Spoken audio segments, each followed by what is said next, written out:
ከቤት ኪራይ ጋር በተያያዘ ቤት ለቤት ፍተሻ በመደረግ ላይ ይገኛል። በዚህም መሰረት የቤት አከራዮች ላይ በተደረገው ክትትል በርካታ ባለይዞታዎች ላይ እርምጃ እየተወሰደ ነው። ቤት ለማከራየት ፈቃድ እንደሚያስፈልግና ከዚህ ጋር በተያያዘ ከማስጠንቀቂያ እስከ ገንዘብ የሚደርስ ቅጣት እየተጣለ መሆኑም ታውቋል። ሰላም ቤተሰቦቻችን፣ መረጃዎቹን የት ሀገርና የት ከተማ ሆናችሁ እየተከታተላችሁ እንደምትገኙ በሀሳብ መስጫው ላይ ጻፉልን። በየትኛው ጉዳይ ላይ መረጃ እንድናቀርብላችሁ እንደምትፈልጉ ማሳውቁን። አሁን ዝርዝር መረጃዎቹን አንድ በአንድ ወደ እናንተ እናደርሳለን። እስከ መጨረሻው አብራችሁን ቆዩ። ከቤት ኪራይ ጋር በተያያዘ ቤት ለቤት ፍተሻ በመደረግ ላይ ይገኛል። በዚህም መሰረት የቤት አከራዮች ላይ በተደረገው ክትትል በርካታ ባለይዞታዎች ላይ እርምጃ ተወስዷል። በመዲናዋ በሊዝ የተላለፉ ቦታዎች ከህግ አግባብ ውጭ ሲጠቀሙ የተገኙ ባለይዞታዎች ላይ የእርምት እርምጃ መውሰዱን ያስታወቀው የአዲስ አበባ ከተማ አስተዳደር የመሬት ልማትና አስተዳደር ቢሮ ነው። ቢሮው የተሻሻለው የከተማ ሊዝ አዋጅን ተከትሎ በወጣው ደንብ መሰረት መሬቱን ከወሰዱበት ዓላማ ውጭ ለሌላ አገልግሎት ሲጠቀሙ የተገኙ ባለይዞታዎች ላይ ፍተሻ በማድረግ የእርምት እርምጃ እየወሰደ ይገኛል። በዚህ ጉዳይ ላይ የአዲስ አበባ ከተማ አስተዳደር የመሬት ልማትና አስተዳደር ቢሮ ምክትል ኃላፊ አቶ መኮንን ተረፈ እርምጃው መወሰዱን አረጋግጠዋል። በበጀት ዓመቱ በሊዝ ውል መሬት ያገኙ ባለይዞታዎች ያሉበትን ሁኔታ የመሬት ልማትና አስተዳደር ቢሮ ማጣራት መጀመሩን የገለጹት ኃላፊው ከዚህ ውስጥ በህጉ መሰረት የአገልግሎት ለውጥ ያደረጉ ባለይዞታዎች እንደሚገኙበት ተናግረዋል። ይሁን እንጂ ከሊዝ ውል ውጭ ወይም ደግሞ የህግ አግባብነት በሌለው መንገድ የመሬት አጠቃቀም ለውጥ ያደረጉ ባለይዞታዎች በተደረገው ክትትል መገኘታቸውን ጠቅሰዋል። ከህግ ውጭ የመሬት አጠቃቀም ለውጥ ያደረጉ ባለይዞታዎችን እንዲያስተካክሉ ድጋፍ የተደረገላቸው ሲሆን አገልግሎት መቀየር የፈለጉትን ደግሞ በህጉ መሰረት እንዲቀይሩ ተደርገዋል። በክትትሉ የተገኙ ውጤቶች በርካታ መሆናቸውን አስረድተው ከተገኙት ውጤቶች መካከል የአሰራር ስርዓትን ማስፈንና ፍትሐዊነትን ማረጋገጥ እንደሚገኙበት ተናግረዋል። በክትትሉ ለተለያዩ የልማት ስራዎች ሊውል የሚችል በ20 ዓመታት ጊዜ ውስጥ ሊሰበሰብ ሲገባው ሊሰወር የነበረ 9 ቢሊዮን ብር ማዳን መቻሉን አስረድተዋል። ባለንብረቶች ከዚህ ቀደም የመኖሪያ ቤት የነበረውን የመሬት ይዞታ ወደ ንግድ ወይም ደግሞ ወደ ሌሎች አገልግሎቶች ሲቀይሩ የመሬት አጠቃቀም ለውጥ ሊያደርጉ እንደሚገባ ኃላፊው ገልጸዋል። እርምጃዎቹ በአዋጅና በደንብ እንዲሁም ይህንን ደንብ ለማስፈጸም በወጣው መመሪያ የሚደገፉ መሆናቸውንም አስታውቀዋል። የመሬት ልማትና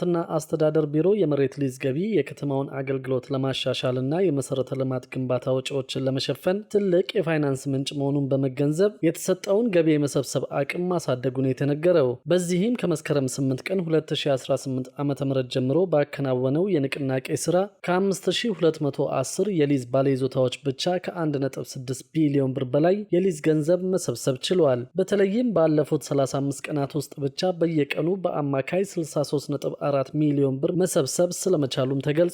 አብዛኛው ገቢ የተሰበሰበው ደግሞ የሊዝ ውላቸውን ከቀየሩ አከራዮች መሆኑን ነው የተመለከትነው መረጃ የሚያሳየው። ቢሮ የሊዝ ገቢና የግንባታ ክትትልን አስመልክቶ ከስትራቴጂክ አመራሮች፣ ከቅርንጫፍ ጽህፈት ቤት ኃላፊዎችና ከዘርፉ ዳይሬክተሮች ጋር ባደረገው ውይይት የሊዝ ገቢ መሰብሰብ ለመሰረተ ልማት ግንባታ የገንዘብ ምንጭ ከመሆን ባሻገር ፍትሐዊ የሀብት ክፍፍልን ለመደገፍና የህዝብን ተጠቃሚነት ለማረጋገጥ እንደሚረዳ ገልጿል። የሊዝ ክፍያ ግዴታዎች መሬት በታለመለት ዓላማ ላይ ብቻ እንዲውል በማድረግ የመሬት አጠቃቀምን ለመቆጣጠር ያስችላልም ተብሏል። በአዲስ አበባ ከተማ አስተዳደር የመሬት ልማትና አስተዳደር ቢሮ የመሬት ዝግጅትና ማስተላለፍ ዘርፍ የመልካም አስተዳደር ችግሮችን ለመፍታትና ለህብረተሰቡ ቅሬታ ምላሽ ለመስጠት በሚያስችል ልዩ የማስፈጸሚያ እቅድ ላይ ውይይት አካሂደዋል። የመሬት ዝግጅትና ማስተላለፍ ዘርፍ ምክትል ቢሮ ኃላፊ አቶ መኮንን ተረፈ ቢሮ የከተማዋን የመሬት አስተዳደር ስራዎችን ለማሻሻል የተለያዩ ተግባራትን እያከናወነ መሆኑን ገልጸዋል። ከዚህ አንዱና ዋነኛው የመልካም አስተዳደር ችግሮችን በመለየት የህብረተሰቡን ጥያቄ በተገቢው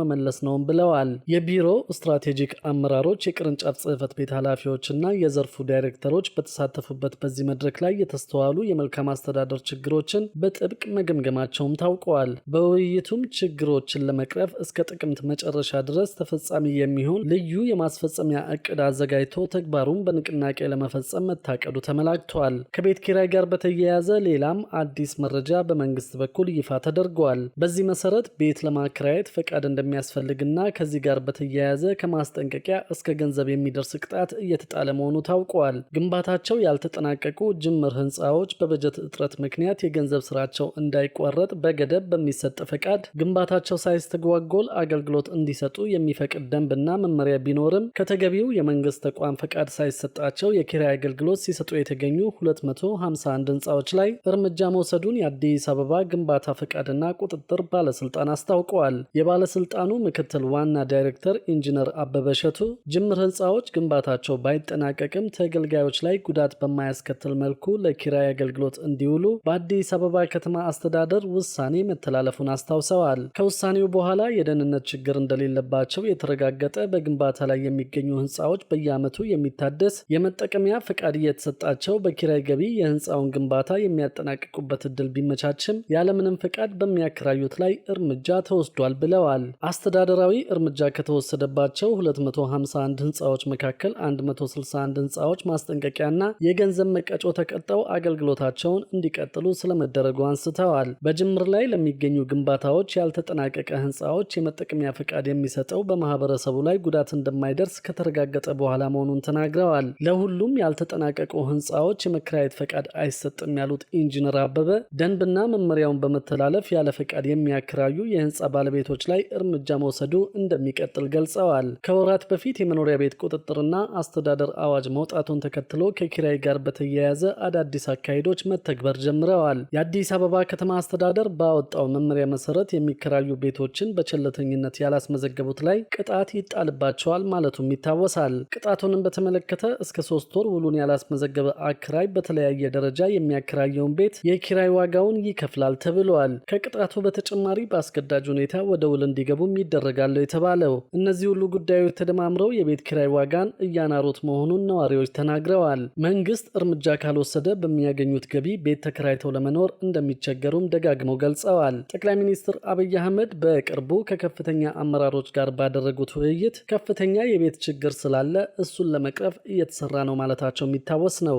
የቤት ችግርን ከመቅረፍ ባለፈ የዜጎችን ኑሮ የሚያዘመን አሰራር መተግበር እንደሚያስፈልግም ገልጸዋል። መንግስት በሚቀጥሉት ጥቂት ዓመታት ከ1.5 ሚሊዮን ያላነሱ ቤቶችን ለመገንባት እቅድ ማስቀመጡን የጠቀሱት ጠቅላይ ሚኒስትሩ ይህም በአዲስ አበባ ብቻ ሳይሆን በክልሎችም ጭምር የሚተገበር መሆኑን አመልክተዋል። በዘርፉ ያለውን አቅም ለማጎልበት የስሪዲ ቤት አገነባብ ቴክኖሎጂ ወደ ኢትዮጵያ ገብቶ ወደ ስራ ሊገባ ዝግጅት መጠናቀቁን አንስተዋል። በአነስተኛ ወጪ ከአካባቢ በሚገኙ ግብዓቶች የተሻለ መኖሪያ ለመገንባት የሚደረገው ጥረት ለገጠሩ ማህበረሰብ ጭምር ትልቅ አስተዋጽኦ እንዳለው ጠቁመዋል። በአጭር ጊዜ ውስጥ በአገር አቀፍ ደረጃ ትልቅ ውጤት ለማምጣትና የዜጎችን የቤት ችግር ለመቅረፍ በትኩረት እየተሰራ መሆኑንም ጠቅላይ ሚኒስትሩ ጨምረው ገልጸዋል።